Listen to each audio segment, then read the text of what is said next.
Cauliflower ಇದು. So ಹೂಕೋಸು ಅಂತೀವಿ ಕನ್ನಡದಲ್ಲಿ.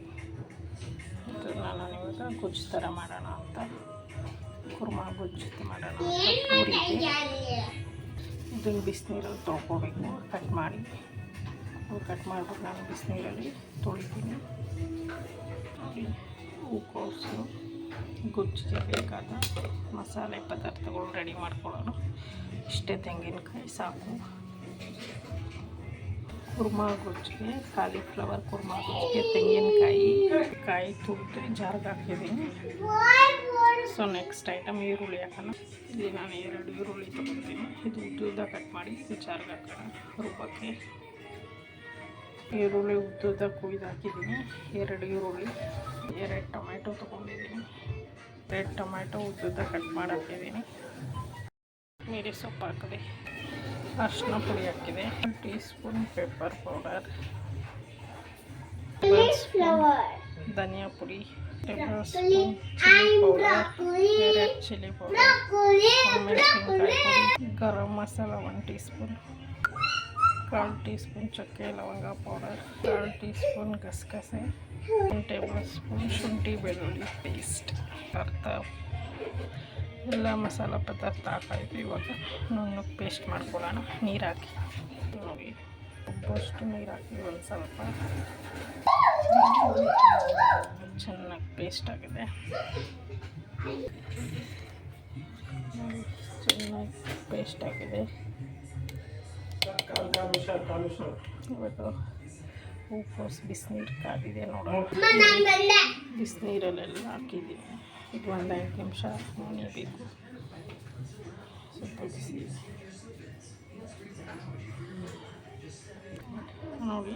ಇಲ್ಲಿ ಎಲೆಕೋಸು ಜೊತೆಗೆ ನಾನು ಕಾಬೂಲ್ ಕಡಲೆಕಾಳು ನೆನೆಸಿದ್ದೆ, ಬೆಳಗ್ಗೆ ನೆನೆಸಿದ್ದೆ. ಇದು 1 8 ಅವರ್ ನೆನೆದರೆ ಸಾಕು. ಕಾಳೆಲ್ಲ ದಪ್ಪ ಆಗಿದೆ. ಇದು ಟೇಸ್ಟ್ ಚೆನ್ನಾಗಿರುತ್ತೆ ಎಲೆಗೆ, ಹೂಕೋಸು ಜೊತೆಗೆ ಹಾಕೋಕ್ಕೆ ಒಳ್ಳೆ ಕಾಂಬಿನೇಷನ್ ಇರುತ್ತೆ. ಕುರ್ಮಾ ಗೊಜ್ಜು ಸಖತ್ತಾಗಿರುತ್ತೆ ಪೂರಿ ಚಪಾತಿಗೆಲ್ಲ. ಇಡ್ಲಿಗೆ ಕುಕ್ಕರ್ ಇಟ್ಟಿದ್ದೀನಿ. ಕುಕ್ಕರ್ ಬಿಸಿ ಆಗಲಿ, ಎಣ್ಣೆ ಹಾಕೋಣ. 4 ಟೇಬಲ್ ಸ್ಪೂನ್ ಎಣ್ಣೆ ಹಾಕಿದ್ದೀನಿ. ಎಣ್ಣೆಯಲ್ಲಿ ಕರಿಬೇವು ಹಾಕ್ಕೊಂಡಿದ್ದೀನಿ, ಹಾಕಿದ್ದೀನಿ. ಇವಾಗ ಚಿಟಪಟ ಅನ್ನಬೇಕು ಸಾಕು. ಆಮೇಲೆ ಇವಾಗ ಹೂಕೋಸು ಹಾಕೋಣ. ಹೂಕೋಸೆಲ್ಲ ಹಾಕಿದ್ದೀನಿ, ಕಾಬೂಲ್ ಕಡಲೆಕಾಳು ಹಾಕಿದ್ದೀನಿ. ಇವಾಗ ಸ್ವಲ್ಪ ಹಸಿ ವಾಸನೆ ಅಂತ ಹುರಿಯೋಣ. ಹೂಕೋಸು ಸ್ವಲ್ಪ ವೈಟಿಗಿರೋದು, ಸ್ವಲ್ಪ ಬಣ್ಣ ಬದಲಾಗಿದೆ. ಇವಾಗ ಮಸಾಲೆ ಹಾಕೋಣ, ರುಬ್ಬಿರೋದು. ಇವಾಗ ಮಸಾಲೆ ಹಾಕಿದ್ದೀನಿ. ಇವಾಗ ಒಂದು ಸ್ವಲ್ಪ ನೀರು ಹಾಕೋಣ, ಯಾಕಂದರೆ ಗಟ್ಟಿಗೆ ಕುರ್ಮಾ ಗೊಜ್ಜು ಮಾಡೋದು ನಾನು. ಸೊ ಚಪಾತಿ ಪೂರಿಗೆಲ್ಲ ಗಟ್ಟಿಗಿದ್ರೇ ಚೆಂದ. ಸ್ವಲ್ಪ ನೀರು ಹಾಕಿದ್ದೀನಿ. ಇವಾಗ ಉಪ್ಪು ಹಾಕೋಣ ರುಚಿಗೆ ತಕ್ಕಷ್ಟು. ಮಸಾಲೆ, ಹೂಕೋಸು, ನನಗೆ ಎಲೆಕೋಸೇ ಬರುತ್ತೆ. ಹೂಕೋಸಿದು, ಕಾಲಿಫ್ಲವರ್, ಆಮೇಲೆ ಕಾಬೂಲ್ ಕಡಲೆಕಾಳು. ನಾನು ಮೀಡಿಯಮ್ಮಾಗಿ ನೀರು ಹಾಕ್ತಿದ್ದೀನಿ. ಇದನ್ನು ಇವಾಗ 3 ವಿಷಿಲ್ ಕೂಗಿಸೋಣ, ಗಟ್ಟಿಗಾಗುತ್ತೆ. ಅಷ್ಟರಲ್ಲಿ ನಾನು ಪೂರಿಗೆಲ್ಲ ರೆಡಿ ಮಾಡಿದ್ದೀನಿ, ಪೂರಿ ಮಾಡ್ಕೊಳ್ತೀನಿ. ಕುಕ್ಕರು ವಿಷಿಲ್ ಹಾಕಿ ಇಟ್ಟಿದ್ದೀನಿ. 3 ವಿಷಿಲ್ ಆದರೆ ಆಫ್ ಮಾಡೋಣ.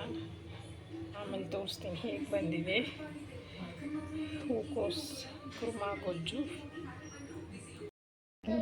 ವಿಷಿಲ್ ಆಯಿತು. ಇವಾಗ ವಿಷಿಲ್ ಹೋಗಿದೆ. ಇವಾಗ ಹೀಗೆ ಬಂದಿದೆ ಹೂಕೋಸು ಕುರ್ಮಾ ಗೊಜ್ಜು. ಹೇಗಿದೆ ನೋಡೋಣ. ನೋಡಿ, ಕಮ್ಮಂತ ಇದೆ ಹೂಕೋಸು ಕುರ್ಮಾ ಗೊಜ್ಜು. ನೋಡಿ, ಮಸಾಲೆ ಎಲ್ಲ ಹಿಡಿದಿದೆ ಚೆನ್ನಾಗಿ. ಪೂರಿ, ದೋಸೆ, ಚಪಾತಿ ಸಖತ್ತಾಗಿರುತ್ತೆ. ಗಮ್ಮಂತ ಇದೆ ನೋಡಿ ಸಾಂಬಾರು. ಚೆನ್ನಾಗಿ ಬೆಂದಿದೆ ಹೂಕೋಸು, ಕಾಬೂಲ್ ಕಡಲೆಕಾಳು ಎಲ್ಲ ಚೆನ್ನಾಗಿ ಬೆಂದಿದೆ.